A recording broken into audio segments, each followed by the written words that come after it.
3개월을 끌었죠. 3개월을 끌다가 결론이 145, 145예요. 예, 이걸 뭘 균형 맞출 필요도 없는데 어떻게 왜 145 찬성, 145 반대표가 나와가지고 이게 헌정사상 초유 김희수 헌재소장 후보자 임명 동의안이 오늘 국회에서 결국 부결됐습니다. 네. 그리고 이 상황을 보는 청와대와 여야의 속내를 좀 짚어봐야 될 것 같고 먼저 오늘 이 박성진 후보자 청문회가 열리지 않았습니까? 네. 박성진 후보자 다운계약서 탈세 빼고 나머지는 모두 불인정한다. 공수박힌 청문회 여야의 속내도 차례로 들여다보겠습니다. 자, 먼저 청와대와 여야의 속내. 김희수 헌재소장 그 인준안 부결되는 걸 상상도 못했다. 이런 오늘 저 청와대 대변인 저 홍보수석 얘기가 있었는데, 저 국민소통수석 얘기가 있었는데요. 자, 보시죠. 오늘 국회 풍경들입니다. 헌법재판소장 임명동의안 부결. 헌정사상 처음 있는 일입니다. 김희수 찬성 145, 반대 145, 출석의원 293명 중에서 2표가 무효, 1표가 기권입니다. 그래서 결국 찬성 2표 부족으로 부결됐습니다. 당리당략적 결정이 정말 몹시 안타깝다. 추미애 대표. 자유한국당 됐어. 이제 탄핵이다. 이건 무슨 소린지 이따 한번 좀 짚어주세요. 뭐가 이제는 뭘 한다는 얘기입니까 지금. 자유한국당. 안철수 국민의당 대표는 20대 국회에선 국민의당이 결정권을 가진 당이에요. 자, 이 얘기에 대한 답변부터 준비해 주시고 준비된 내용 듣고 오겠습니다. 투표 결과를 말씀드리겠습니다. 총 투표수 293표 중 가 145표, 부 145표, 기권 1표, 무효 2표로서 헌법재판소장 김희수 임명 동의안은 부결되었음을 선포합니다.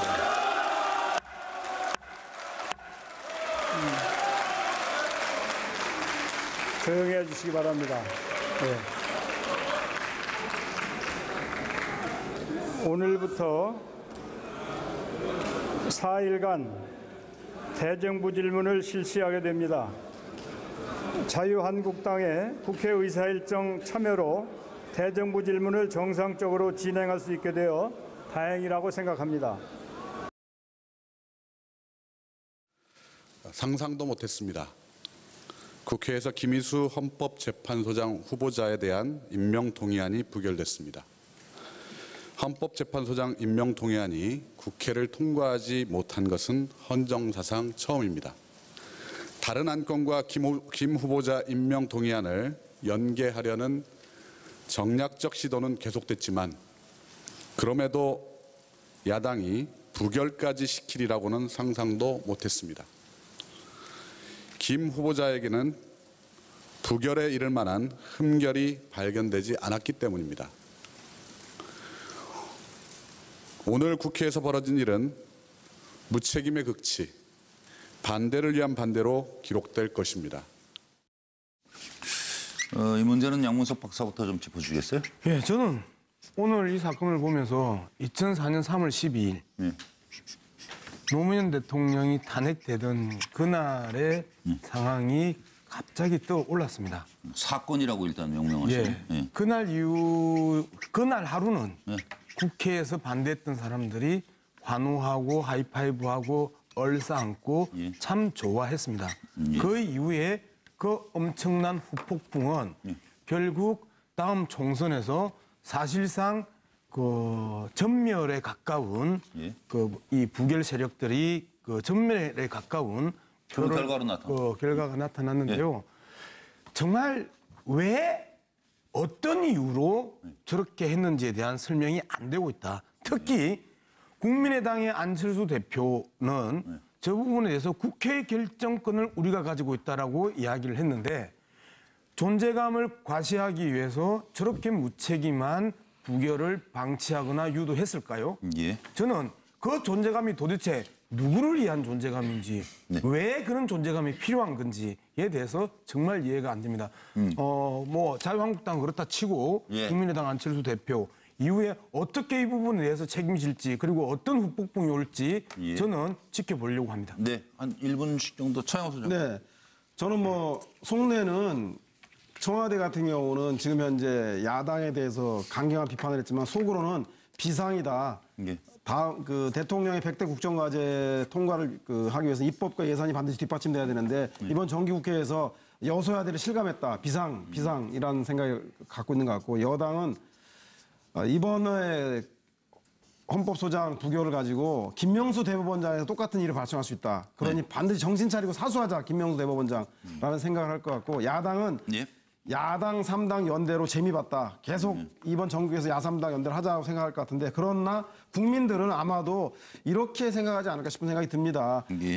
당장은 김희수 건재수석 부결을 통해서 야당의 선명성을 보여줬지만 자유한국당은 헌정사상 초유의 헌법재판소장 공백 상태에 대한 책임이 돌아갈 것이고 국민의당은 안철수 대표가 호남 올 때를 가지고 SOC 예산을 가지고 강하게 얘기했는데 결국은 김희수 호남의 최초의 헌법재판소장을 부결시킴으로 인해서 네, 호남 올 때를 몸소 보인 거 아니냐. 그래서 예. 이 부메랑 또한 유의해야 될 것 같다는 생각이 듭니다. 예, 일단 저 권한 대행 역할을 계속하는 걸로 네, 돼 있고. 지금 저 다 끝나셨어요?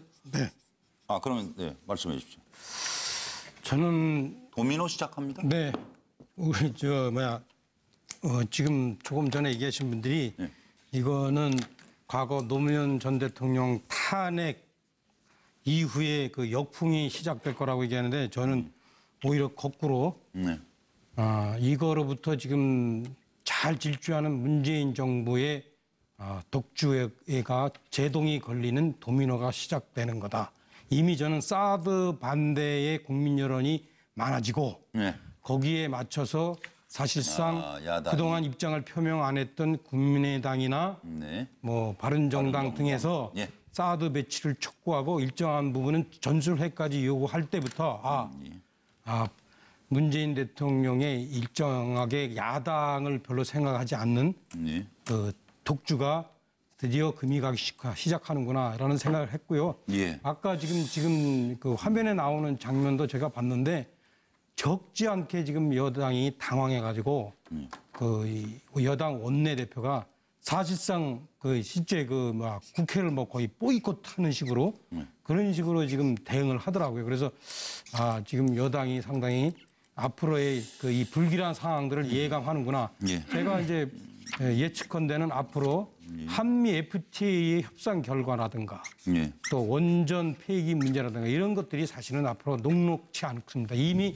국민 여론 다수는 예. 이런 문제에 대해서 사드 찬성 70% 하듯이 예. 현재 문재인 정부의 그 방향에 대해서 사실은 반대하고 있습니다. 그리고 김희수 재판관의 문제도 사실은 이렇습니다. 이미 국회의원들이 국민 여론들을 읽은 거예요. 지금 예. 읽어서 이거는 안 되는구나. 라고 해서 이렇게 반대가 많이 나온 겁니다. 두 분 의견은 달랐고요. 지금 차명진 전 의원하고 양문석 박사. 황장수 소장은 어떤 생각이세요? 저는요, 이 청와대는 좀 충격일 거라고 봅니다. 왜 그런가 하면 여태까지 잘 나갔죠. 80% 지지율을 갖고 있는데 어떻게 이런 일이 발생할 수 있냐. 이런 걸 건데요. 기본적으로 이 사건의 본질은 야당이나 뭐 자유한국당이 잘했어도 아니고요. 예. 청와대와 여당 간의 협치도 안 됐다라는 겁니다. 그리고 여소야대에 대해서 비로소 실감을 했을 거죠. 지지율이 높아서 여소야대를 우습게 좀 간주를 했죠. 예. 여당은 무능을 보였다고 하는데 어떻게 여당이 이렇게 중요한 표결을 하는 데 있어서 표 계산을 안 하고 이길 수 없으면 표결을 안 해야지요.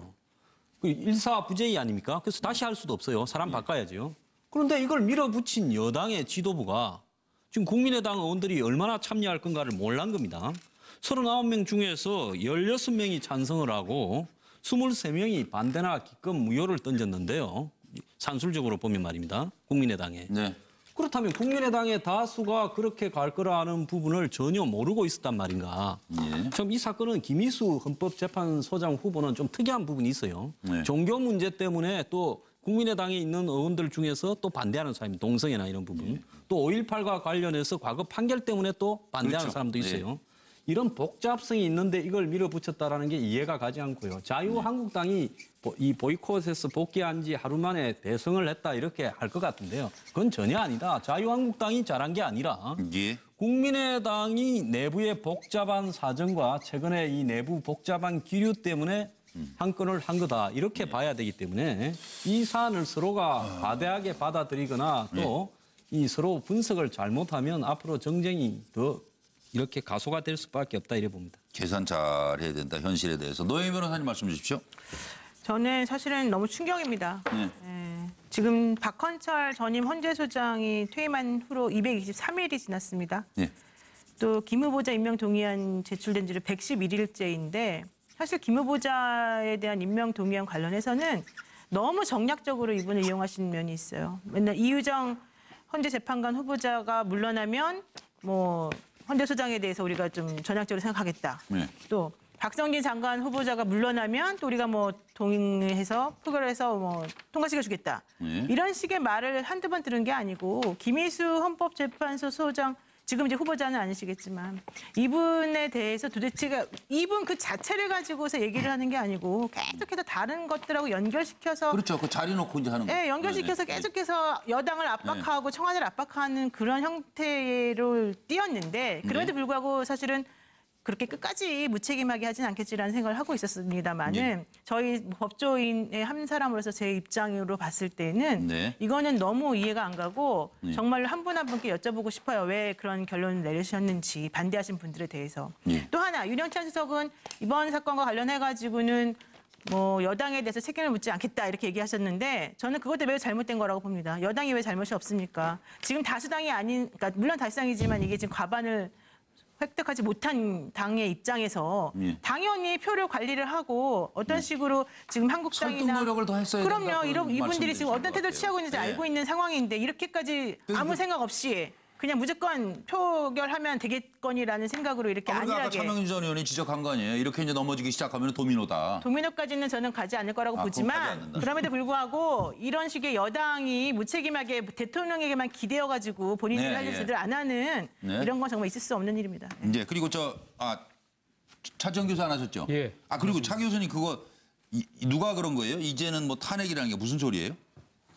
누가 탄핵을 얘기했어요? 한국당. 아니 뭐 아까 저기 뭐 한국당에서. 됐어 이제 탄핵이다. 이거 자유한국당 의원이 얘기하는 건데 이게 무슨 소리예요? 그럼 뭐 그만큼 완전 표의 힘을 완전 여소야대 국면 아닙니까? 그러니까 예. 야대니까 야당이 합치면 뭐 그까지 갈 수 있다는 자신감이 발로인지 모르겠습니다만 그건 아마 제 생각에 정치적 오만이 좀 내비친 것이고요. 아니 그러니까 정당 정치 목적이 무슨 탄핵이에요? 대통령 탄핵하자는 얘기죠? 그거는 이것도? 뭐 좀 저는 뭐 말이 안 된다 생각하고. 네. 그리고 어게인 1988? 예, 저는 뭐 어게인 1988이 아닌가 하는 생각입니다. 1988을 왜 어게인 1988이냐면 1988년 4월 달에 13대 총선이 있었습니다. 13대 총선에서 1로 상김으로 대변되는 4당 체제가 구축이 됩니다. 예. 그래서 여소야대 국민이 되죠. 그러면서 그때 노태우 대통령이 대법원장을 바꿔 이제 지명을 합니다. 예. 그때 정기성 대법관을 지명을 했습니다. 지명을 해서 뭐 이제까지 쭉 보면 대통령이 지명한 사람은 다 통과됐습니다. 그런데 그때 정기성 대법관이 7표 차이로 부결됩니다. 그러면서 사상 초유의 대법원장 인준 부결 사태가 벌어집니다. 네. 거기서 노태우 대통령이 엄청난 정치적 충격을 받는 것이죠. 이 여소대 야대 국면에서 네. 이 상황에서 내가 어떤 식으로 하지 않고는 도저히 이건 끌고 갈 원내 수가 다수를 확보하지 않고는 아무것도 못 하겠구나. 예. 결국 그것이 1990년 3당 합당으로 이어진 하나의 계기가 되었거든요. 예. 자, 문재인 대통령도 마찬가지라는 겁니다. 문재인 대통령이 지금 뭐 야당의 지금 자유한국당을 비롯한 이 보수 야당이 이렇게 지금 이렇게 국정의 발목을 잡는 모습 그거 자체는 우리가 다 알만한 사람 다 인식하고 있었던 그렇다고 것이죠. 의원 선거가 한참 남았는데 그러니까 지금 이 어게인 1988이 지금 네. 지금 되고 있는 상황에서 그럼 이 여소야대 국민이 앞으로 3년이 더 가야 된다는 건데 그렇죠. 지금 당장 정기국회에 지금 계획입법 예산 예. 어떻게 관철할 겁니까? 그렇게 한다면 저는 청와대가 오늘 좀 부글부글 끓고 있겠습니까만 그럼요. 지금. 이럴수록 어떤 식으로든 그럼 협치의 틀을 만들어 나갈 것인가 예. 조금이라도 나한테 우호적인 세력을 어떻게 확보할 것인가를 현실적으로 현실적으로 말하자면. 고민해야 되는 상황이라는 거죠. 알겠습니다. 바로 그 측면에서 본다고 한다면 오늘 청와대 앞서 우리 자료화면에 나왔습니다만은 윤영찬 홍보수석이 했던 이야기들 저는 상당히 부적절하다고 봅니다. 예를 들면 뭐 지금 이 야당이 정략적으로 악용한 나쁜 선례가 될 것이고 이러한 부분에 대해서 어떤 국민들이 다 알 것이다. 다 압니다. 다 아는데. 그러니까 현실에 대한 대응책을 만들어라. 그러니까 예. 이런 분 이야기는 여당이 하면 얘기해봤자. 됩니다. 지금 예. 청와대가 이런 식으로 격하게 반응할 건 아니라고 봅니다. 차라리 지금 냉정하게. 1988년도 상황에서 처럼 삼당합당 할 수 있습니까? 삼당합당이 이제 그런 식의 정치 방식은 통하지 않습니다. 그렇다고 그렇죠. 한다면 네. 어떤 식으로든 지금 이제 형성돼 있는 이 원내 질서를 인정을 하고 예. 여기서 어떻게 나의 편을 만들 것인가를 예. 진짜 치열하게 고민할 시기가 아닌가 생각이 듭니다.